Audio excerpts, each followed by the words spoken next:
Every day, in my imagination, I repeat the journey.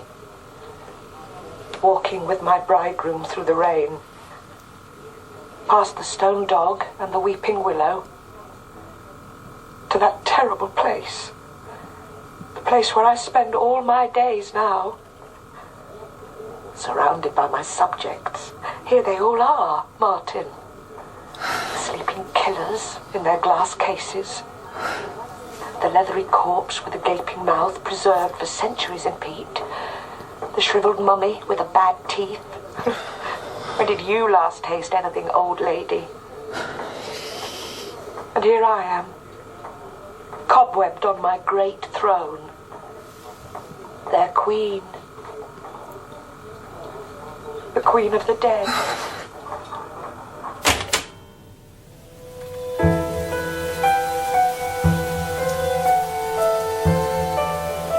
The Sensitive, Queen of the Dead, by Alistair, Jessiman.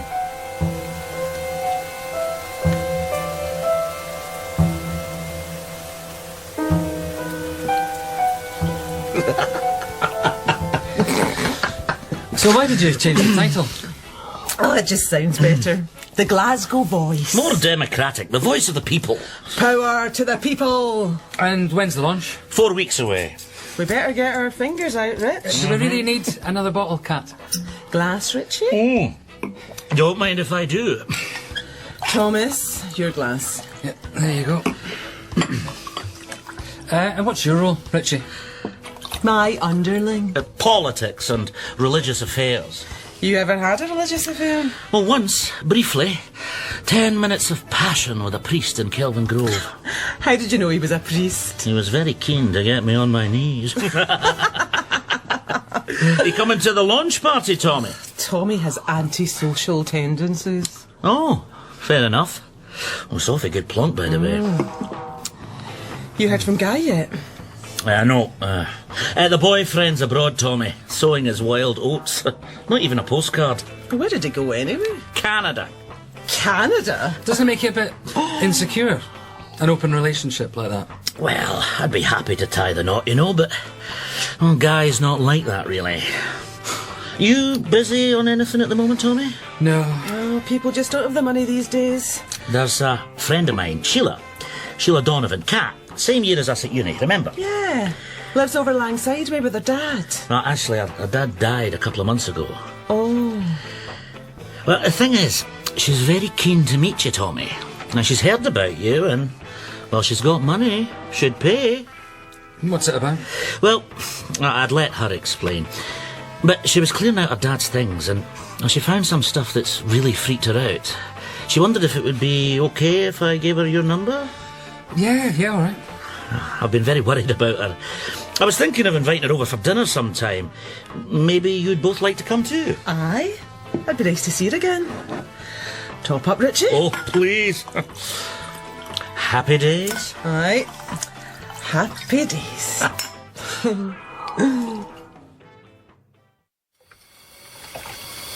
Are you jealous of Richie? Jealous? He's gay. That's not what I mean. Whenever I have friends over, you go all surly. That's not true. I like Richie. What?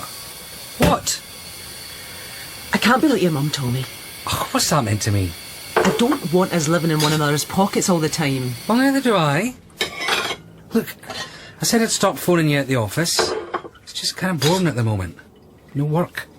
You never see any friends. I don't have any friends in Glasgow yet. And if I'm surly, it's because you always take the mickey when we have company. How? Oh, Tommy has antisocial tendencies. This kind of stuff. Well, you do. I could tell it was a strain for you even to be civil tonight. Oh, rubbish. Soon as Richie came in, you were making snide little remarks. Oh, that's good, coming from you. Ugh, I'm going to bed.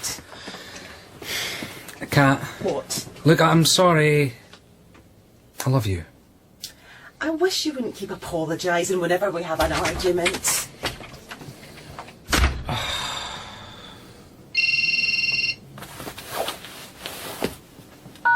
Hello? Oh, hi. Is that Thomas? Yes? Sorry to ring you so late, but Richie said you'd probably still be up. He gave me your number. My name's Sheila Donovan. This is the first one. March 1982. Dad dated them all.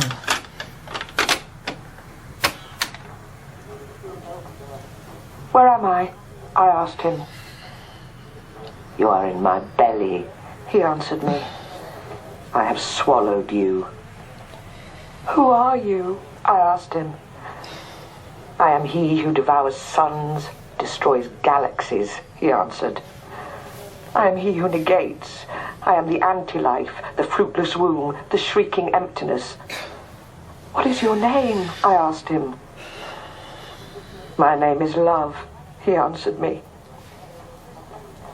That was his answer, Martin. Some of them are really short, like that. Others she rambles on for 3/4 of an hour or so. All very dark, macabre, you know? It's crazy stuff. Oh, there's hundreds of them. And this is the last one, is it? Yeah. 2002. There's over 20 years worth there. I've only listened to 5 or 6. Who is she? Why contact me, Sheila? Well, it was Richie who suggested it. I've been very anxious. Panic attacks and things. These cassettes started them off. I can't listen to any more of them, but I can't just chuck them away. What would you like me to do? Oh, I don't know. Listen to them for me, maybe. Obviously, I will pay you, whatever you charge. And they're all addressed to your dad, you think? She's speaking to your dad? Yeah, she mentions his name a lot. Martin.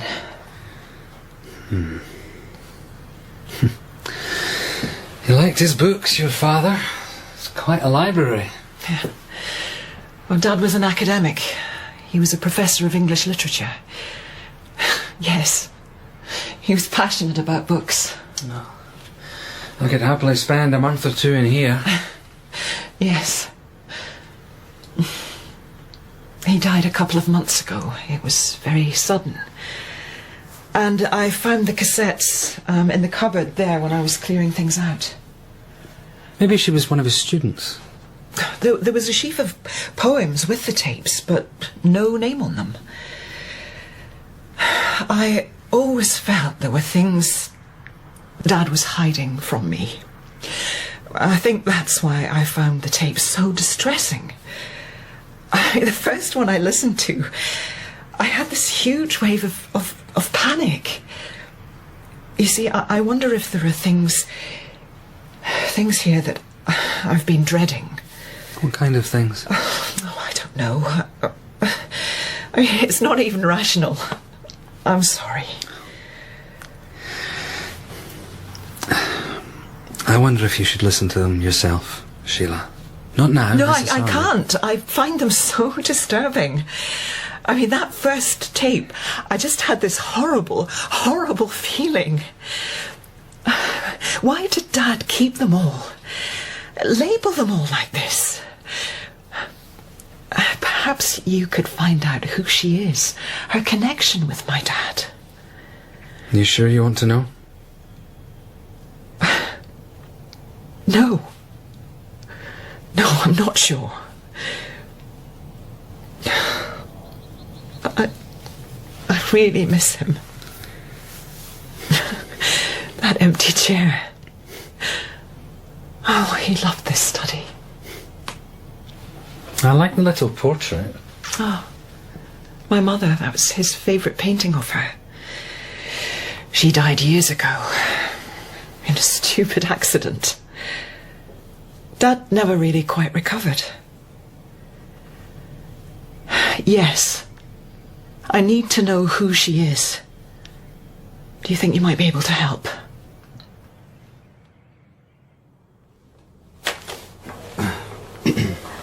For me, life stopped on the morning of 15th of November. As the clock struck 11, I became a corpse. I am a non-being, Martin, who thinks only of you.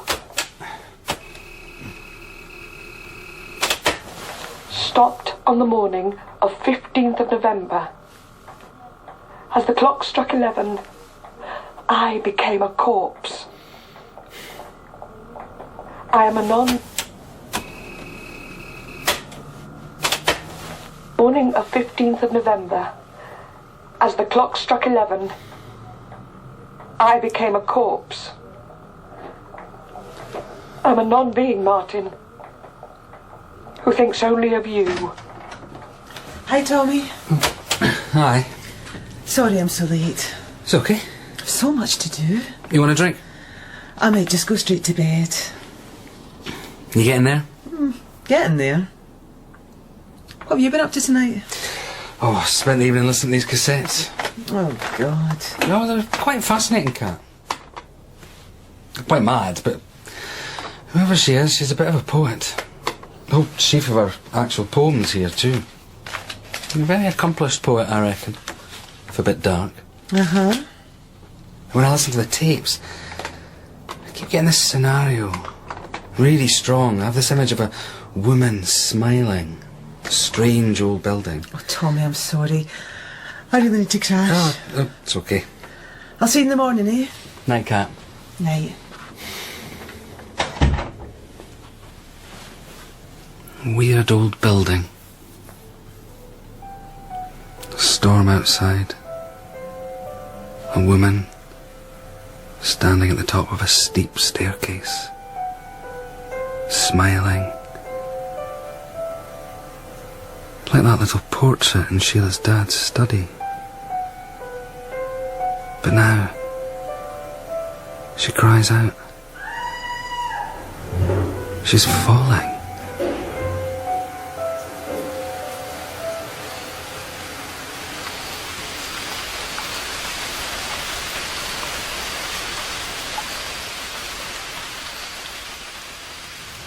What do you take in your coffee, Thomas? Just black, thanks. Okay. After Mum died, something happened to Dad. I mean, it wasn't just grief. There was something else. What was it, do you think? I don't know. It was as if he was deeply disturbed. Sometimes he just seemed frightened. Really frightened about something. Your mum died about 30 years ago, you said? 82. November the 15th, 1982. I remember because it was the day before my birthday. Mum and Dad had gone into Edinburgh.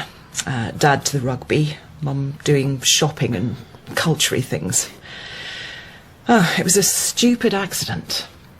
She fell down a flight of stairs. At some gallery or other. Dad waited at Waverley for her for hours. Came home in the end and eventually we rang the police.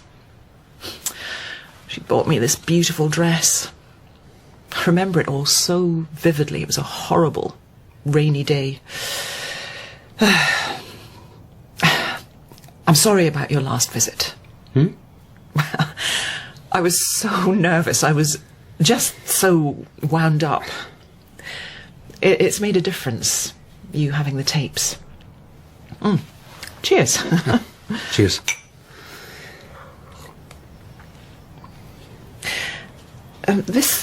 This woman on the tape, you think Dad was having an affair with her? It's really difficult to say. The tapes don't make a lot of sense, do they? Seem to be full of riddles. But you can sense she was in love with your dad. Whether it was reciprocated or not, I don't know. Well, I like to think it was all her fantasy. That she was just some strange, unhappy student. Dad was really devoted to my mum. Why do you keep looking at the painting of her? You know who the artist was? No. Whoever he was, though, he really captured Mum's smile. Lovely shyness. So can I have a wee look at the signature? Klein. Miriam? Marion Klein? No. I just wondered if it's the same woman who made the tapes. Oh. What makes you think that? Ah, just a hunch. I'm afraid that's how I work. Got little fold marks on it. Could have been sent through the post. And with the tapes. Well, actually, the name does ring a vague bell, but... Oh, well, you know, Dad had lots of students to the house. What else, though? I mean, what else do the tapes tell you? There's a huge sense of guilt. And she seems to feel that her life is over. Uh-huh. All the tapes are done in the same place. She's in an institution of some kind. A hospital. Kind of classy. And she's well looked after. The Queen of the Dead. But she's lost. Isolated.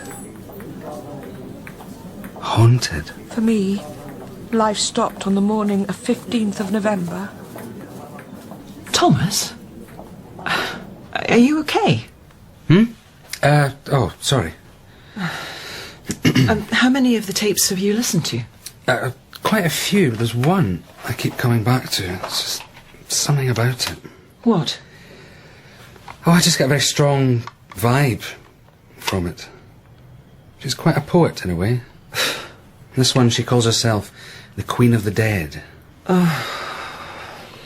So, you want me to carry on with all this? Yeah, I think so, yeah. And do you think I might have a look at your dad's papers, Sheila? And bank statements? Well, yeah, if you like, but I mean, there's mountains of the stuff. You never threw anything away.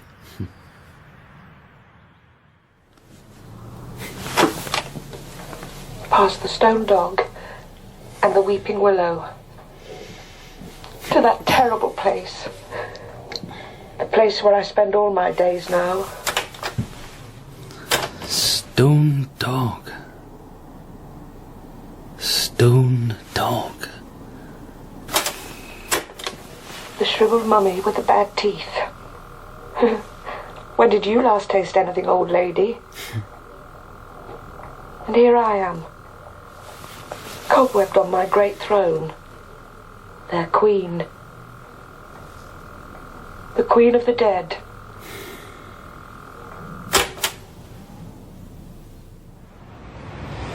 You know, this is the first proper day we've had together for 6 weeks, Kat. You been counting then? Yep. Oh, I love Edinburgh. It's just more handsome than Glasgow, don't you think? I suppose. Your mind is elsewhere. Sorry, not easy to switch off. Whoa! Here he is. You know the story? Remind me. He was a Skye Terrier who belonged to this night watchman, John Gray. The two were inseparable. When John Gray died, Greyfriars Bobby here spent the next 14 years guarding his grave. And the Edinburghers had this statue made to commemorate him, being dog lovers. The nice story. What? You think he should have socialised more? Well, he could have trained to be a rescue dog or something. Done something for the world. Might have taken him out of himself. Well, instead of pining away, mooching round his master, eh? Shall we cross? What are you up to, Tommy? What? You're like a wee dog yourself, following a scent. Stone dog there. Over there, the Weeping Willow pub. Uh-huh. Past the stone dog and the weeping willow. To that terrible place. The place where I spend all my days now. Tommy? That wee building there, Kat. Next to the pub. See it? Come on. Trevelyan used part of his vast fortune to procure the items you see on display in the museum here. They are, without exception, memento mori, mementos of death. From the Egyptian mummy and the death masks of convicted murderers in the main hall, to the 19th century water clock facing you, whose doors open on the hour to reveal the Grim Reaper. Oh. What a creepy place. Oh. The mummy's on loan to the Kelvin Grove. Lost their mummy. Wow. Oh, he doesn't look very well. God. Amazing, eh? It looks as if he just fell asleep yesterday. The ritual objects found next to the body indicate he was probably a shaman. Not a very good one, if he fell in the peat bog. Oh, gosh. Look at that expression. Over 2,000 years old. It feels like you could just stretch out and wake him up. You're in your element here, aren't you, Tommy? He's beautiful, though, don't you think? Ah, over there. Steel staircase. And a convenient fire escape. She was here, Kat. Who was? The girl on the tapes. Something happened to her here that changed her life. For me, life stopped on the morning of 15th of November. As the clock struck 11,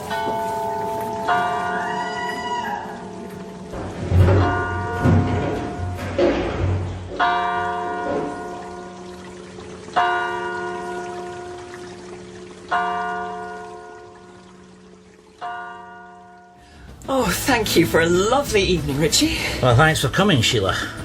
Hopefully you'll meet Guy next time. This your bonnet, Tommy? Oh, thank you.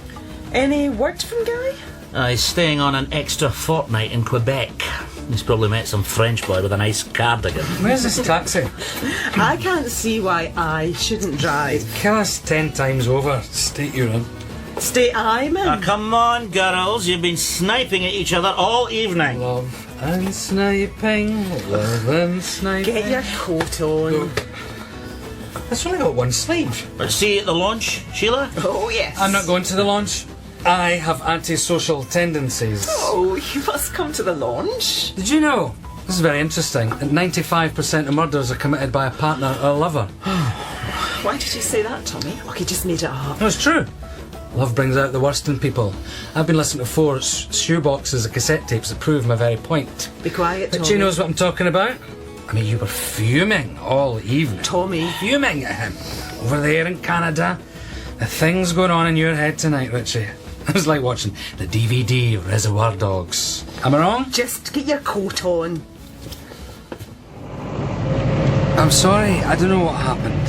I'm a bit drunk. I don't normally do things like that. You certainly know how to bring down an evening. Well, I guess I'm not just a social being, am I? Everybody's a social being. Or should be. Look, I'm sorry about not coming to the launch, but I've told you. It's not the launch so much as making some kind of effort, Tommy. Because we can't go on like this. Like what? With you behaving like Greyfriars Bobby and savaging anybody who comes near me. wherefore art thou Romeo? Not where are you, but why are you Romeo? Why Romeo, of all people? You who killed my cousin. You were my teacher. But love? It wasn't love, this dark, frowning thing. Oh, teach me how to love. Somebody. But not you. Anyone but you. Love should enter smiling, as she was smiling that day. Oh, God, that smile.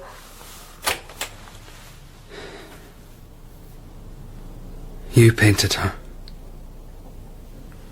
You painted her smiling. Your name is Miriam. Your name's Miriam Klein. McIver Clinic, can I help you? Yes, I was wondering if you're a patient there by the name of Miriam Klein. I'm afraid we can't give those kind of details over the phone. Could I ask who's calling, please? Are you a relative? I keep coming back to this picture, Sheila. Again and again. I think the woman who painted it is the same woman who made the tapes. Well, why do you think that? It's mainly intuition, okay? But I'm sure she was one of your dad's students. Miriam Klein. Her name crops up in his papers, tutorial groups, that kind of thing. And I was looking through your dad's bank statements. Have you heard of the MacIver Clinic? No. Your dad's had a regular standing order with them for years. Not a huge amount, but significant. It's a private mental hospital. I gave them a phone and asked if they had anyone staying there by the name of Miriam Klein. They knew who I was talking about, Sheila. They couldn't give me any details, but I'm sure they knew who I meant. You really think this woman's staying there? Yeah, I do. And you think Dad was paying for her upkeep? Well, contributing. If you got in touch, verified your dad's details, they might confirm it. There might be a chance of meeting her. But we don't know if it is her. I think it is. Meet her? I couldn't meet her, Tommy. She seems happy to see you, but we wouldn't normally allow this. No, but Sheila was keen I visited just to see how Miriam's getting on. When did Mr. Donovan die? About 2 months ago. Was he a relative? We never had any contact with him. He never visited. He was our teacher. A university tutor in the early 80s. Uh-huh. How do you think she'd react if I told her that Mr. Donovan had died? I'm not sure. Her memory's very erratic. Although she obviously knew the name. She still has severe difficulties. Although in other ways, Miriam's quite remarkable. How's that? She's just, well, quite angelic in a way. Angelic? She's really kind to the other residents and to the staff. Spends her whole day helping everybody. Miriam's a real sweetheart. Was she always like that? Oh no. She was very depressed for years. Suicidal and so on. It gives you faith, actually, that people can change. Yes? Miriam, you have a visitor.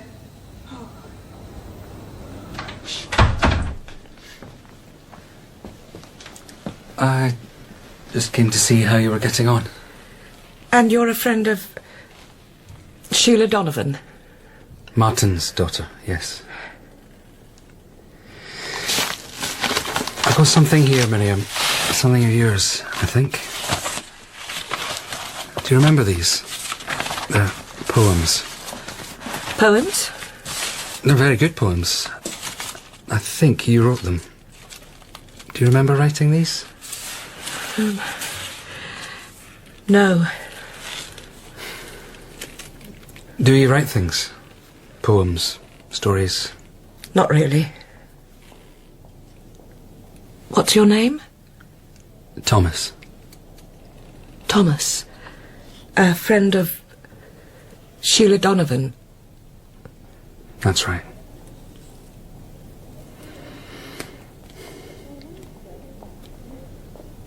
The nurse was singing your praises. She says you're very helpful. Kind. I like to help. What do you do to help? I help in the kitchen, laying the tables. I give Mrs. Collins a hand. I spend a lot of time with Noreen and Elsie and Jean. Jean, especially. She's my friend. She's often depressed. I talk to new arrivals to make them feel at home. I help with the washing. We have games. We have a choir. A choir? You're a good singer. Not too bad. I enjoy helping. I have to help. Why do you have to help?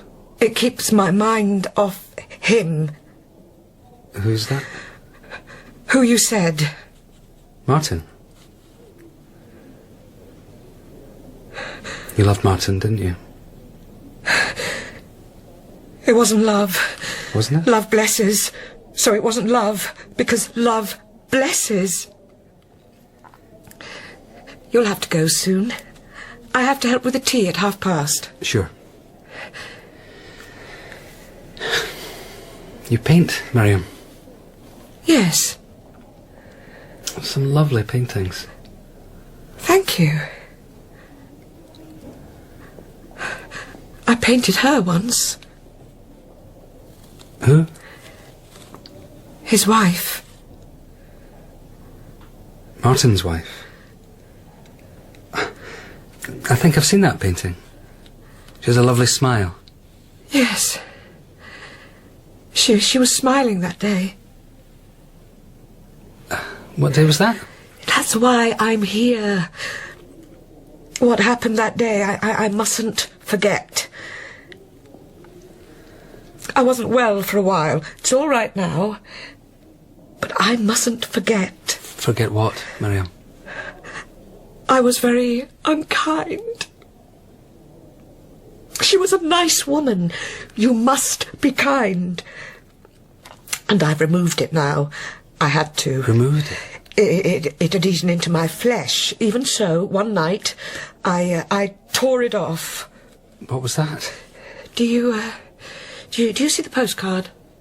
By the mirror? Yes. I bought it that day. It's all faded now. It's a postcard of a clock. It's there to remind me. Of what? It was a stormy day, wasn't it? Stormy, yes. You bumped into her in the museum, didn't you, Miriam? Sheer chance. There she was at the top of the stairs. You didn't think, did you? Just suddenly felt jealous. It was quite spontaneous. Gave her a little push from behind. Perhaps you didn't even mean to hug her. I don't know what you mean. Did he send you? Sheila sent me, Martin's daughter. I don't know. I'm confused. I need to go now, please. I need to help with the tea.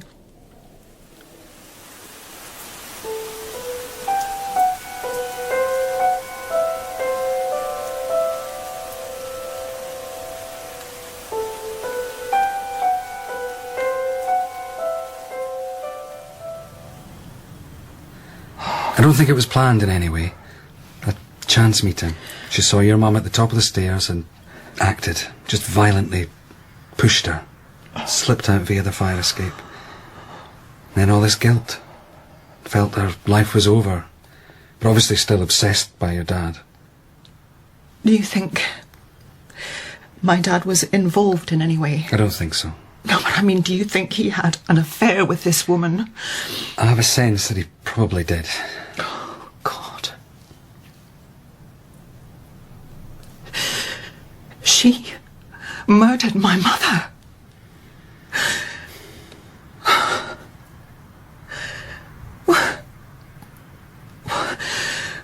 What should I do, Tommy? Should I see her? Should we tell the police? I don't know, Sheila. It sent her mad. She's still not right. She's very different from the woman on those tapes. I think she's trying to atone for it all. The nurse said she'd become a bit of a sweetheart. A sweetheart? That panic when I first listened to those tapes. You see, I think I've always dreaded, deep down, that Dad was somehow involved in Mum's death. He was carrying some huge burden, and maybe that was it. They were lovers. He and this girl. Well, if I'm right... Dad...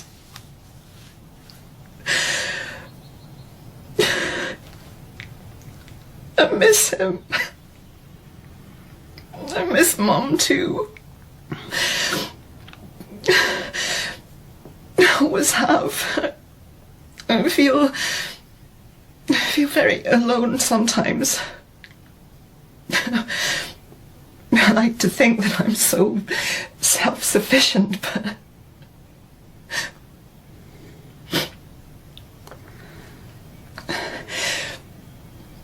Do you think you could do me a huge favour, Tommy? You stay over here tonight? I mean, I would make up the bed in Dad's room for you. I don't want to be alone. Yeah, well, she's in a bit of a state and asked if I could stay over tonight. Yeah, sure. Well, give her my love. Will do. You off to work first thing? Aye. I won't see you till late tomorrow night now. Oh, till after the lunch? Yep. I hope it goes well, Kat. Okay. Good luck with it. Love to Richie. Thomas. Thomas. Miriam? You're sleeping in his bed. Yes. I've slept here too. You can sense me, can't you? And him. I got it wrong. You're wrong about me. You were facing her. She was pushed from behind. I was facing her. I saw a smile. Didn't you see my finger? Still scarred. I tore it off, you see. I had to. Tore off your ring? Yes. Why, Romeo, of all people, you who killed my cousin.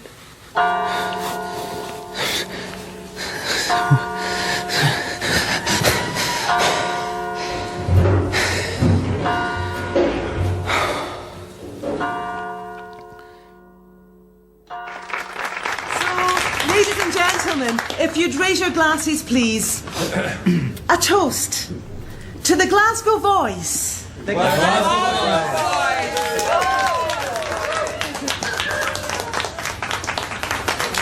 She's got the gift of the gab, old cat, hasn't she? Oh, Richie. Hi.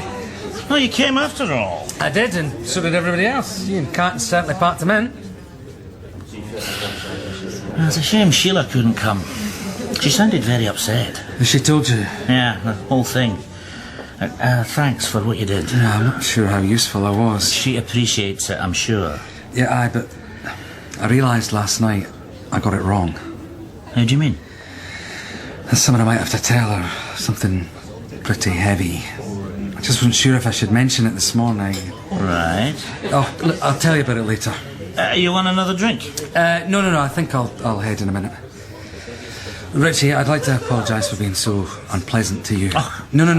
I I mean, I just get kind of possessive where Kat's concerned. I think that's what it was all about. It was out of order, what I said about your feelings for Guy. Oh, you were right, though. I'm going to have to make an honest man of him, or it's over. Love, eh? Sounds you crazy, but you can't really live without it. Anyway, good luck with Guy. With the paper. We'll need it. To the Glasgow voice. And to love. To love.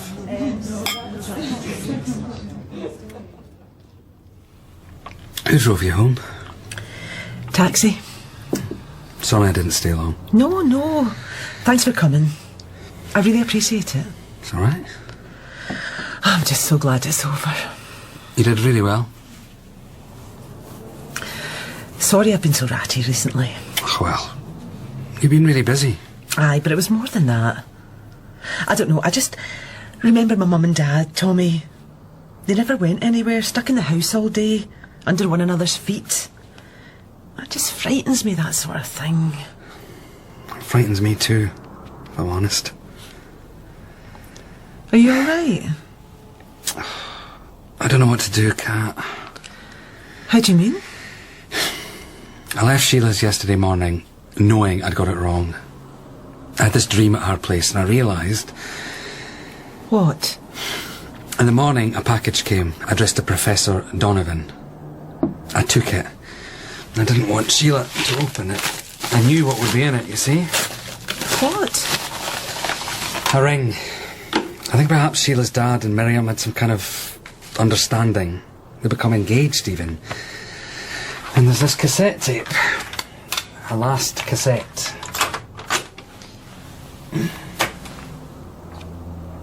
I told myself I'd never send another of these. But a man came. He said that I did the terrible thing. Have you told this man an untruth? Or are you deceiving yourself? You must not deceive yourself. Our salvation lies in facing the truth. That's why I enclose these for you.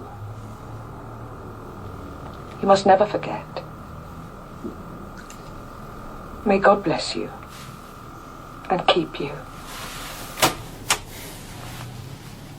There's a couple of ticket stubs for the Trevelyan Museum in with the tape.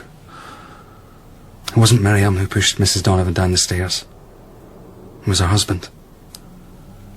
They were at the museum together, Miriam and Professor Donovan, and Mrs. Donovan bumps into them at the top of the stairs. She smiles at Miriam, a smile that stays with Miriam all her life. Or perhaps Mrs. Donovan hasn't seen her husband. Nobody's around. He pushes her from behind. She falls, breaks her neck. Clock strikes. Mr. Donovan and Miriam slip out the fire exit unnoticed. Everyone assumes an accident. She felt her life was over after what happened. It sent her mad, but she didn't do it, Kat. It was Sheila's father. I doubt it was planned or anything. Pure chance. But who knows? Should I tell Sheila? That's the thing. But you can't be sure, can you? I'm sure. There was always something not quite right. Those tapes. Yeah, she felt guilty. I destroyed her. But suddenly a lot of those little phrases make more sense. You who killed my cousin. You were my teacher. But love. It wasn't love, this dark, frowning thing. Walking with my bridegroom through the rain. Past the stone door. Teach me how to love. Somebody. But not you. Oh, teach me how to love. Tommy? I'll try to do better, Kat.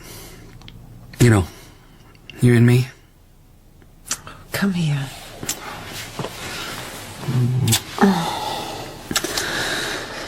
I'm gonna have to tell Sheila.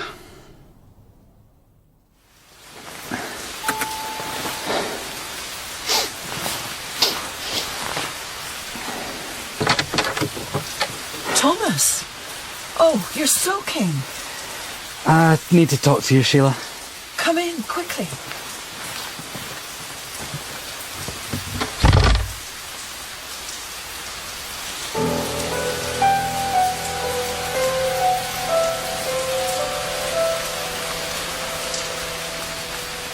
In The Sensitive, Queen of the Dead by Alistair Jessiman, Thomas was played by Robin Laing, Kat by Julie Duncanson, Sheila, Tamara Kennedy, Miriam, Irene MacDougall, Richie, Stephen McNicoll, and the nurse by Amiera Darwish. Other parts were played by the cast. The Sensitive, Queen of the Dead was a BBC Scotland production, directed by Bruce Young.